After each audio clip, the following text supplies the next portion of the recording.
जी viewers अस्सलाम वालेकुम। उम्मीद है आप सब लोग खैरियत से होंगे। स्वीडन में दिसंबर का 2021 का आखिरी हफ्ता चल रहा है। टेम्परेचर इस वक्त जो है वो -7 है। मैं कुछ काम के लिए निकला था, तो मैंने सोचा चलें थोड़ा सा शहर घूमा जाए, तो साथ साथ आपको भी दिखाया जाए। ये इस वक्त मैं खड़ा हूँ कुंगस्रे गोल्डन, जिसको आप इंग्लिश में रॉयल गार्डन कह सकते हैं। तो ये रॉयल गार्डन, इसमें गर्मियों में बहुत ज़्यादा रश होता है, दुनिया सारी से टूरिस्ट आए होते हैं। लेकिन आजकल चूँकि सर्दी है और टूरिस्ट बहुत कम है, दूसरा फिर से कोविड की रिस्ट्रिक्शंस जो हैं वो इम्पोज़ हो गई हैं ऑलमोस्ट सारी यूरोप में, तो लोगों की मूवमेंट इतनी ज़्यादा नहीं है। ये आप देख सकते हैं कि दिन का वक्त है और ऑलमोस्ट पूरा जो रॉयल गार्डन है ये खाली पड़ा हुआ है, कोई बहुत ज़्यादा रश नहीं है। ये एक रेस्टोरेंट है, अमेरिकन बार है। इस बार के बाहर आम तौर पे बहुत ज़्यादा रश होता है, बहुत ज़्यादा लोग बैठे होते हैं, लेकिन बिल्कुल नहीं है। कुछ सर्दी है और कुछ जो है वो कोविड की वजह से या कुछ छुट्टियां हैं, क्रिसमस डेज हैं, वैसे ही लोग छुट्टियों पे हैं। ज़्यादातर लोग जो हैं वो अपने पेरेंट्स के पास मुख्तलिफ शहरों में या देहातों में चले जाते हैं, तो शहर में इतना रश या रौनक नहीं होती इस साल के आखिरी दिनों में। तो ये कुंगस्रे गोल्डन है। सबसे पहले ये मुजस्मा है मेरे बिल्कुल पीछे, इनके 12वें बादशाह का। कार्ल गुस्ताव 12 स्वीडन की तारीख में एक अहम किरदार है और उसे समझा जाता है कि ये कार्ल गुस्ताव सेकंड के बाद सबसे बड़ा जंगजू बादशाह था। एक काबिल ज़िक्र हिकमत अमली कार्ल गुस्ताव 12 ने स्वीडन की कुछ बड़ी फतवात को हुक्म दिया और रूस पर इब्तदाई तौर पर कामयाब हमले का आगाज़ किया। इसे स्वीडिश सल्तनत का आखिरी बादशाह समझा जाता है और उसकी मौत ने पूरे मुल्क में ज़बरदस्त हंगामा खड़ा कर दिया था, जो बिलाकर फौजी शिकस्त का बायस बनी। आज ये नज़रियात मौजूद हैं कि उसे दर हकीकत उसके अपने आदमियों ने कत्ल किया था और उस जुर्म के लिए बहुत से अफराद पर शुबा किया गया था। कार्ल गुस्ताव 12 जो था, इसकी जो सन पैदाइश है वो 17 जून 1682 है। ये बादशाह 30 नवंबर 1718 को दुनिया छोड़ गया। इसकी डेथ हो गई सिर्फ और सिर्फ 36 साल की उम्र में। ये स्वीडन के बादशाहों में मेरा ख्याल है सबसे कम उम्री में जो है ना फौत होने वाला बादशाह है। तो इसको रिदार होल्म चर्च में दफन किया गया था 26 फरवरी 1719 को। ये इनके 11वें बादशाह कार्ल गुस्ताव 11 का बेटा था, जबकि इसकी वालिदा उल्रिका एलोनोरा जो थी वो डेनमार्क से थी।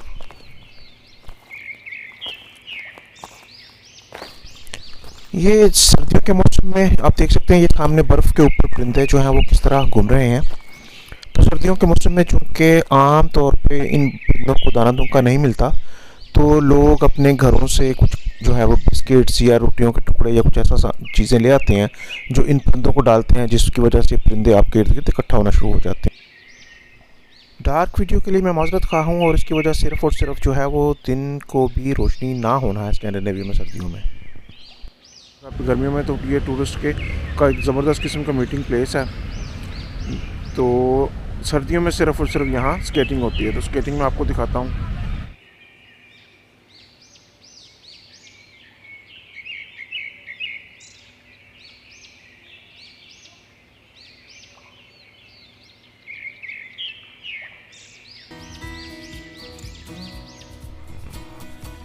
गर्मियों में जहाँ कुंगस्रे गोल्डन जो है वो दुनिया सारी से आए हुए टूरिस्ट से लदा होता है, भरा होता है, और बेशुमार किस्म के यहाँ जो है वो प्रोग्राम्स हो रहे होते हैं, जिसमें से ज़्यादातर प्रोग्राम्स मौसीकी के या इस किस्म के, या इसमें मुख्तलिफ जगहों पे जो है वो बड़ी बड़ी चेस रखती जाती हैं, ताकि जो टूरिस्ट हैं या सारा दिन लोग यहाँ गुजारने वाले, अपना टाइम गुजारने वाले, वो लोग वो चेस से लुत्फ़अंदोज़ हो सकें, खेल सकें, या मौसीकी से लुत्फ़अंदोज़ हो सकें। लेकिन सर्दियों में ये स्केटिंग जो है वो ही सबसे बड़ा मशगला या सबसे बड़ी मसरूफियत, सबसे बड़ी एक्टिविटी है कुंगस्रे गोल्डन की। स्केटिंग करने के लिए भी ज़रूरी नहीं है कि आप बड़े माहिर हों।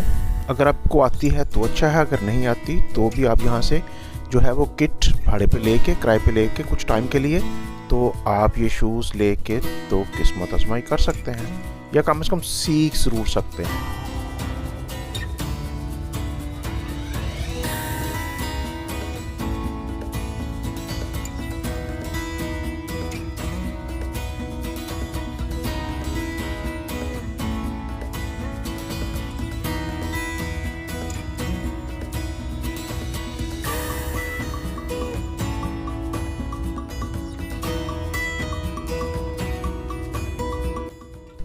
ये मेरे सामने बड़े बड़े से जो आपको नज़र आ रहे हैं ये लाइट के बनाए हुए मुजस्मे हैं।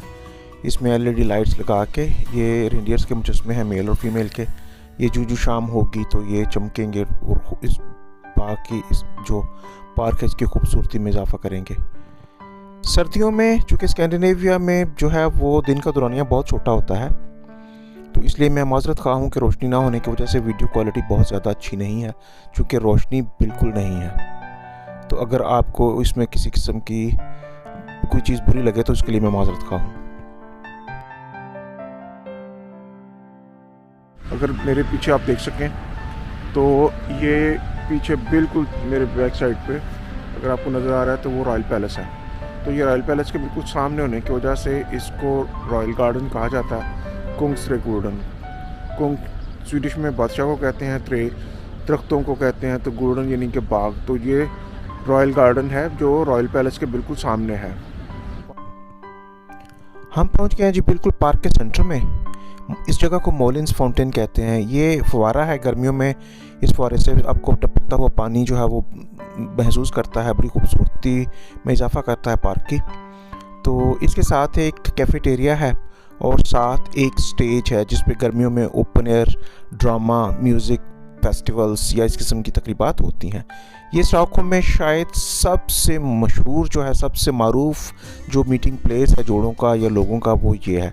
लोग एक दूसरे को इस जगह आने के जो है वो टाइम दे देते हैं और ये सबसे आसान जगह है स्टॉकहोम में किसी दूसरे बंदे को मिलने की। तो ये राउंड रिलीफ मुजस्मा है जिसमें मुख्तलिफ़ किस्म के लोगों को जो है वो रिफ्लेक्ट करता है। ये मुजस्मा म्यूजिशियंस हैं, जिसमें डांसर्स हैं, या जिसमें और जो है वो कल्चरल एक्टिविटीज़ को प्रेजेंट करने वाले लोग हैं। तो ये बहुत ही खूबसूरत जगह है। माजरत खा हूँ कि अंधेरे की वजह से, दिन में रोशनी ना होने की वजह से ये बहुत खूबसूरती से वीडियो नहीं बनी। उम्मीद करता हूँ कि लो लाइट होने की वजह से, इसकी क्वालिटी अच्छी ना होने की वजह के बावजूद आपको ये वीडियो पसंद आई होगी। अगर ये वीडियो आपको पसंद आई है तो लाइक का बटन दबाना मत भूलिए, और अगर अभी तक आपने मेरा चैनल सब्सक्राइब नहीं किया तो मेरी आपसे गुजारिश है कि मेरा चैनल सब्सक्राइब कीजिए। मैं आऊँगा आपका ममनून और इसी तरह की एक नई जगह की सैर कराऊँगा अपनी अगली वीडियो में। तो अगली वीडियो तक अपना रखिए बहुत ज़्यादा ख्याल, और अगर किसी किस्म की कोई स्पेसिफिक वीडियो देखना चाहते हैं तो कमेंट बॉक्स में ज़रूर लिखिए। मैं आपके रिमार्क्स, आपके कमेंट्स का मुंतज़िर रहूँगा। तो अगली वीडियो तक रब रखा।